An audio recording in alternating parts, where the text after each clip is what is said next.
I got so much motherfucking design on right now. Break it down, bring it back, make it clap. I got 3 old thoughts, new guap, wear that thing. Bitches on my line, and you know they come strapped. Hold up, what it not, 45, scope it cash like whoa. How you fucking with these hoes up? Assalamualaikum warahmatullahi wabarakatuh.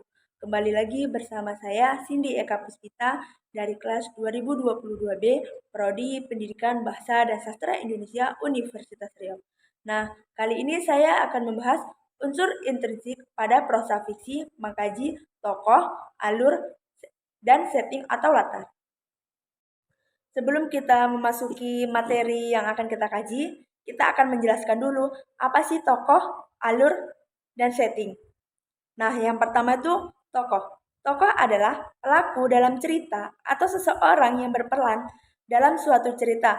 Tokoh terbagi menjadi 3, yaitu tokoh utama, sentral, dan sampingan. Nah, yang pertama itu tokoh utama. Tokoh utama itu adalah tokoh yang paling sering muncul dalam suatu cerita.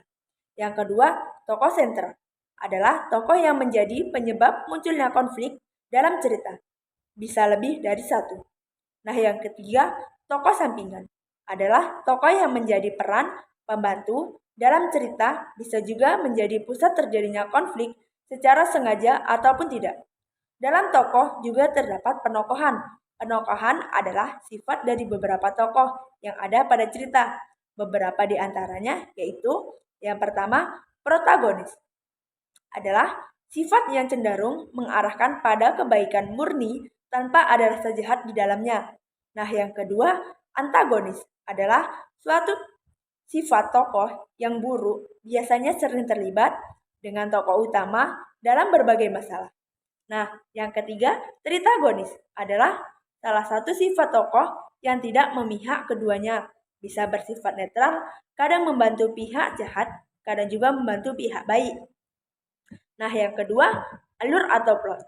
Kata alur diambil dari salah satu kata alir, yang dimana memiliki arti aliran sungai, dimana aliran sungai bisa bergerak maju, bisa juga kadang surut, dan juga aliran balik, dimana dalam beberapa pemahaman alur adalah sambungan kesinambungannya suatu cerita. Alur juga memiliki beberapa jenis, di antaranya yang pertama alur tradisional atau maju adalah alur yang menceritakan waktu suatu cerita dari yang lalu sampai pada masa sekarang, di mana urutan waktunya tersusun dengan rapi. Nah, yang kedua, alur mundur adalah alur yang berbanding terbalik dengan alur maju. Urutan waktu yang diceritakan mundur dari masa sekarang ke masa lalu. Nah, yang ketiga, alur maju dan mundur adalah urutan ceritanya tidak jelas atau campuran, di mana bisa dari masa lalu ke masa sekarang. Lalu kembali lagi ke masa lalu untuk menceritakannya. Alur ini bersifat sistematis untuk memahami cerita yang memiliki alur ini. Pembaca harus mempunyai pemahaman tinggi. Yaitu yang keempat, alur berpusat adalah alur yang hanya berfokus menceritakan suatu peristiwa yang terjadi penyebab masalah dalam cerita. Sebagai itu, alur ini hanya menetap di satu kejadian. Yang kelima, anti alur atau non alur. Maksud di sini bukan tidak memiliki alur sama sekali, melainkan anti alur adalah suatu cerita yang tidak bisa ditebak arahnya kemana. Di mana alur ini cenderung menceritakan dinamika setiap karakter tokoh yang ada dalam cerita. Nah, yang ketiga, setting atau latar adalah tempat terjadinya suatu peristiwa di dalam cerita atau tempat berperannya tokoh. Seiring berkembangan zaman, latar tidak terlalu penting sebagai pengikat sebuah cerita. Jenis-jenis latar terbagi menjadi beberapa. Yang pertama, latar suasana menggambarkan suasana yang menjadi pada suatu cerita. Yang kedua, latar waktu menggambarkan kapan suatu peristiwa itu terjadi. Nah, yang terakhir, latar tempat menggambarkan di mana peristiwa itu berlangsung. Nah, sebelum kita memasuki analisis unsur intrinsik pada cerpen berjudul Nasihat untuk Anakku karya Montaigne Boissier. Terlebih dahulu membaca sinopsis cerpennya ya. Nah, Mari kita bahas. Yang pertama itu tokoh dan penokohan. Tokoh ini terbagi menjadi beberapa bagian. Yang pertama, ayah sebagai tokoh utama. Nah, yang kedua itu anak, tetapi dia tidak diperankan dalam cerita cerpennya. Nah, yang ketiga, teman ayah atau sebagai tokoh sentral. Dan yang keempat, redaktur. Nah, ayah ini dikatakan tokoh utama sebab paling banyak muncul di cerita. Dan ayah sebagai tokoh sampingan yang memberikan nasihat kepada anaknya. Sedangkan teman ayah menjadi tokoh sentral karena tokoh yang menimbulkan konflik cerita. Penokohan sendiri terbagi menjadi beberapa. Yang pertama, anak, yaitu protagonis. Anak ini berbakti kepada orang tua.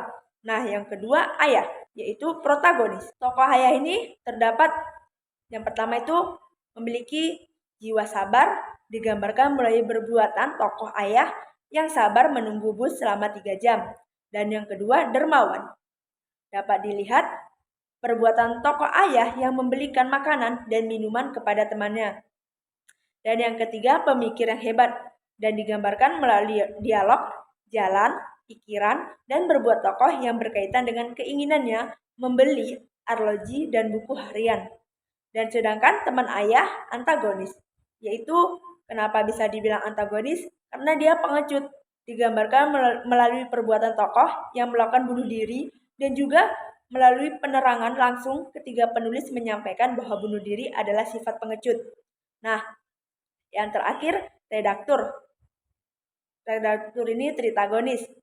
Orangnya baik hati. Dalam cerpen nasihat untuk anakku, karya Motinggo Busye ditunjukkan bahwa tokoh redaktur menandatangani secari kertas sehingga tokoh ayah bisa mendapatkan uang honorarium dan tersurat pada kalimat yang diucapkan tokoh ayah.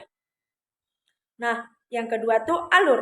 Alur pada cerpen nasihat untuk anakku yaitu alur maju mundur atau disebut dengan campuran. Karena dalam cerpen menceritakan kehidupan sang ayah di masa lalu. Nah, yang ketiga yaitu setting atau latar. Latar waktu yang pertama tuh bisa ditunjukkan dalam cerpen bait yang ketika sang anak membaca surat dan nasihat dari ayah.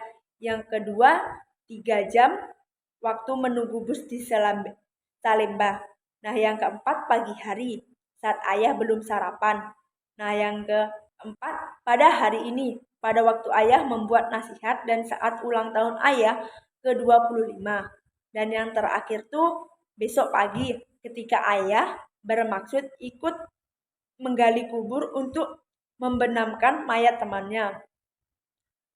Dan di sini juga menunjukkan jamnya. Yang pertama, jam 2 siang saat sang ayah merasa sangat lapar tengah hari. Dan yang kedua, jam 8 malam ketika malam hari ulang tahun ayah dan pada waktu ayah mendengar kabar bahwa temannya telah bunuh diri. Dan di sini juga menunjukkan tanggal dan bulan. Yang pertama, bulan Desember, waktu ketika buku ayah terbit. Dan yang kedua, tanggal 21 November, hari ulang tahun ayah. Nah, yang kedua ini juga menjelaskan latar tempat. Yang pertama, di dusun-dusun. Kedua, di Salemba. Ketiga, di Jalan Raya. Keempat, di secari kertas. Kelima, ke kantor majalah. Keenam, ke sebuah warung kopi. Ketujuh, di satu lembah. Kedelapan, dalam buku harian. Kesembilan, di angkasa. Ke-10, ke dalam bumi. Ke-11, ke dinding gedung. Ke-12, ke perpustakaan. Ke-13, di toko-toko. Latar suasana yang pertama, berubah keadaan dunia antara zaman ayah dan zaman anaknya. Yang kedua itu latar suasananya lapar, kondisi ayah saat menunggu bus di Salemba. Yang ketiga, penuh sesak, suasana di dalam bus. Dan yang keempat, latar suasananya gembira saat menerima uang honorarium hasil karangan dan karena ayah ulang tahun. Yang kelima, bingung ketika ayah ditertawakan. Ketujuh, keenam, kaget pada waktu mendengar kabar bahwa temannya telah bunuh diri. Ketujuh, bangga saat sang ayah menjadi pengarang hanya dengan arloji dan buku harian. Kedelapan, mengharukan ketika ayah memberikan nasihat-nasihat untuk si anak kelak. Saya akhiri, wassalamualaikum warahmatullahi wabarakatuh. Bye-bye, sampai jumpa di video selanjutnya ya.